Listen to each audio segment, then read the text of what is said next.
வணக்கம். இந்த வீடியோவில் நம்மள நிறைய பேருக்கு தெரியாத ஒரு சக்தி வாய்ந்த தெய்வ குழந்தையை பற்றி பார்க்க போகிறோம். யார் அந்த குழந்தைன்னு கேட்டால், சிவபெருமானுடைய பேரக்குழந்தை சாஸ்தாவுடைய செல்லப்பிள்ளை சத்தியகன்னு அவருக்கு பேர். சில பேர் இவரை ஐயப்பனுடைய மகன்னு சொல்லுவாங்க. அவர் ஐயப்பனோட மகனா இல்லையான்னு இந்த வீடியோவில் பார்க்கலாம். முதல்ல ரெண்டு விஷயங்களை புரிஞ்சுக்கிறணும். அப்போ தான் எந்த குழப்பமும் இல்லாமல் இந்த வீடியோ நமக்கு புரியும். முதல் விஷயம், ஐயப்ப சாமி நித்திய பிரம்மச்சாரி.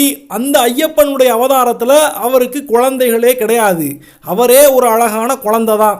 ரெண்டாவது விஷயம், ஐயப்ப அவதாரம் போக சாஸ்தா எடுத்த ஏகப்பட்ட அவதாரங்களில் அவருக்கு ஒரு மனைவியோ ரெண்டு மனைவிகளோ இருக்காங்க. இந்த சாஸ்தாவோட படத்தை பார்க்கும்போது இவர் சாஸ்தாவே கிடையாது, ஐயனாருன்னு யாராவது சண்டைக்கு வந்தீங்கன்னா சாஸ்தாவும் ஐயனாரும் ஒருத்தரே தான்னு நம்ம முதல்ல தெரிஞ்சுக்கிறணும். சாஸ்தாவும் ஐயனாரும் ஒரே சாமின்னு சொல்கிற மாதிரி தான் சாஸ்தாவும் ஐயப்பனும் ஒரே சாமி தான். அப்படின்னா சாஸ்தா ஏயா கல்யாணம் பண்ணிக்கிட்டாரு அப்படின்னு கேட்டிங்கன்னா, நம்ம மனசில் ஒரு மாயை இருக்குது. ஐயப்பன் பிரம்மச்சரிய விரதத்தை கடைபிடிக்கிறாருங்கிற ஒரு விஷயம் நமக்குள்ள நல்லா பதிஞ்சு போச்சு. அதனால் ஐயப்பன் எந்த அவதாரம் எடுத்திருந்தாலும் அவரை பிரம்மச்சாரியாவே தான் பார்க்கணும்னு நம்ம ஆசைப்படுறோம். அது தப்பு இல்லை. ஆனால் உண்மை என்னன்னா, பகவான் சாஸ்தா பல அவதாரங்களை எடுத்து கடைசியாக ஐயப்ப சாமி அவதாரம் எடுத்தார். அதில் தான் அவர் பிரம்மச்சாரி. ஸோ சாஸ்தா, ஐயனார், ஐயப்பன் எல்லாரும் ஒரே சாமி தான். இதில் ஐயப்ப அவதாரம் மட்டும் நித்திய பிரம்மச்சாரி அவதாரம். இப்போ சத்தியகன் கதைக்குள்ளே வருவோம். பூரண புஷ்கலா தேவிகளுக்கு நடுவில் ராஜகலையோடு உட்கார்ந்துருக்கிற சாஸ்தா சிலைகளையும் படங்களையும் நம்ம நிறைய இடங்களில் பார்த்துருப்போம். ஆனால் செல்லப்பிள்ளை சத்தியகனை பக்கத்தில் வச்சுக்கிட்டு ஒரே ஒரு மனைவியோட சாஸ்தா இருக்கிற கோயில்களையோ படங்களையோ பெருசாக நிறைய இடங்களில் நம்ம பார்த்துருக்க மாட்டோம். சாஸ்தாவுக்கு சத்தியகன் ஒரு மகன், அவருடைய மனைவி பிரபாவதி மூலமாக பிறக்கிறாரு. சாஸ்தாவுக்கு ஏற்கனவே பூரணா புஷ்கலான்னு ரெண்டு மனைவிகள் இருக்கிறப்ப இந்த பிரபாவதிங்கிற பொண்ணை எப்படி கல்யாணம் பண்ணாருன்னு பார்த்தோம்னா, பிரபாவதி ஒரு ஆண்டாள் தாயார் மாதிரி பல்லாயிரக்கணக்கான வருஷங்களுக்கு முன்னால காசியை ஆட்சி பண்ணிக்கிட்டு இருந்த ராஜாவுக்கு மகளாக ஒரு இளவரசியாக இந்த அம்மா பிரபாவதி பிறக்கிறாங்க. அவங்க சின்ன வயசுல இருந்தே சாஸ்தா மேல ஒரு தீவிரமான பக்தியை வச்சு கல்யாணம்னு ஒன்று பண்ணிக்கிட்டா அது சாஸ்தாவை தான் கல்யாணம் பண்ணி எந்நேரமும் அவரை கும்பிட்டு வர்றதுலயே தன்னுடைய வாழ்நாளை பூரா கடத்தி வராங்க. அதே சமயத்தில் இவ்வளவு பக்தியா இருக்கக்கூடிய பிரபாவதிக்கு கொஞ்சம் துஷ்ட குணம் பிடிச்ச ஒரு தம்பி இருக்காப்புல. அவருக்கு சாமி மேல எல்லாம் பெருசா நம்பிக்கை கிடையாது. அடுத்தவங்களுக்கு தொந்தரவு கொடுத்து அவங்க கஷ்டப்படுறத பார்த்து சந்தோஷப்படக்கூடியவர்.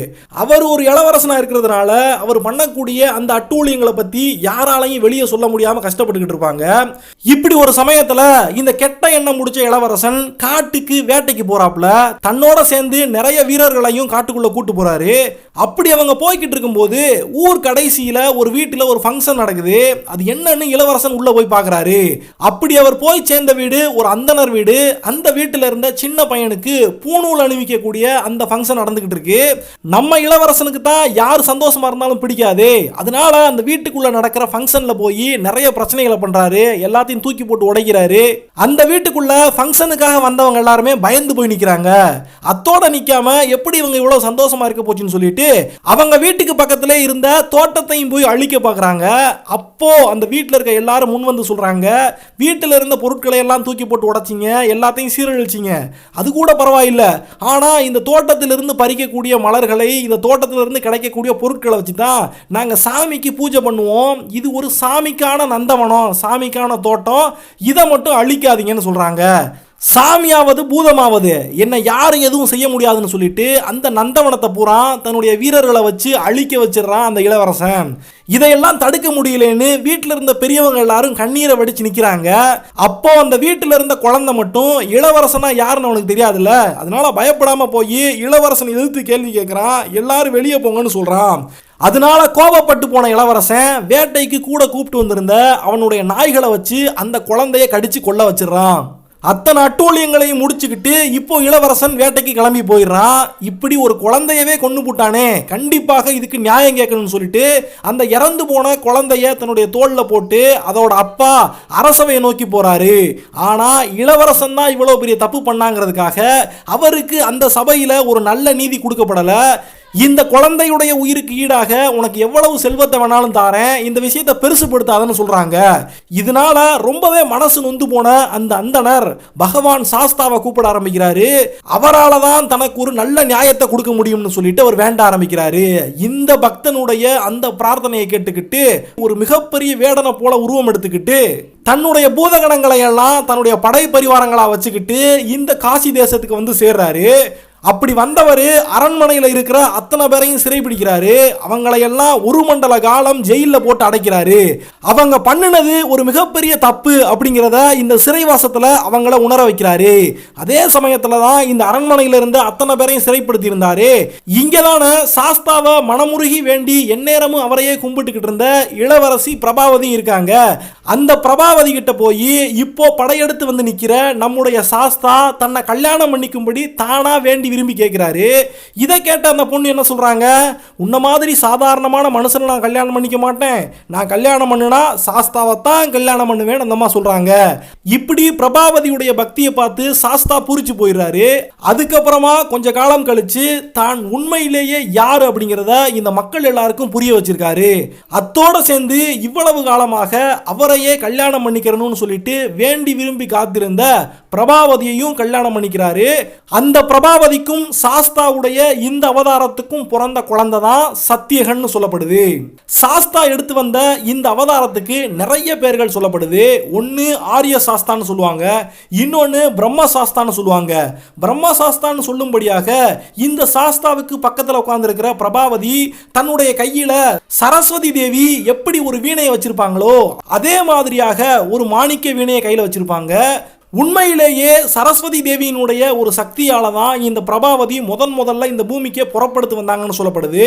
அதுபோக இந்த சாஸ்தாவை சந்தான பிராப்தி சாஸ்தா, அதாவது குழந்தை பாக்கியம் தரக்கூடிய சாஸ்தான்னு சொல்லி கும்பிடுறாங்க. சாஸ்தா, பிரபாவதி, சத்தியகன் இவங்களோட சேர்ந்து எங்கெல்லாம் காட்சி கொடுக்குறாருன்னு சொல்லி பார்த்தோம்னா, கேரளாவில் கொல்லத்தில் இருக்கக்கூடிய சாஸ்தாங்கோட்டை கோவில் ரொம்ப பிரபலமான கோயில்.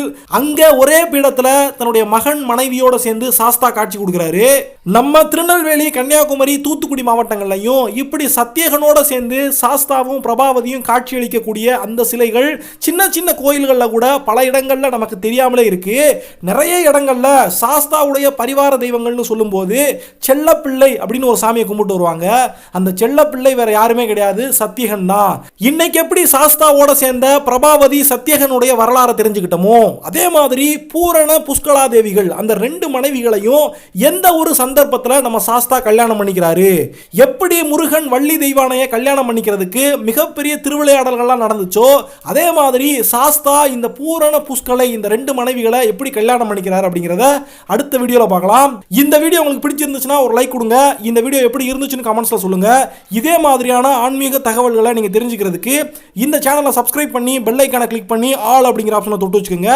நன்றி, வணக்கம்.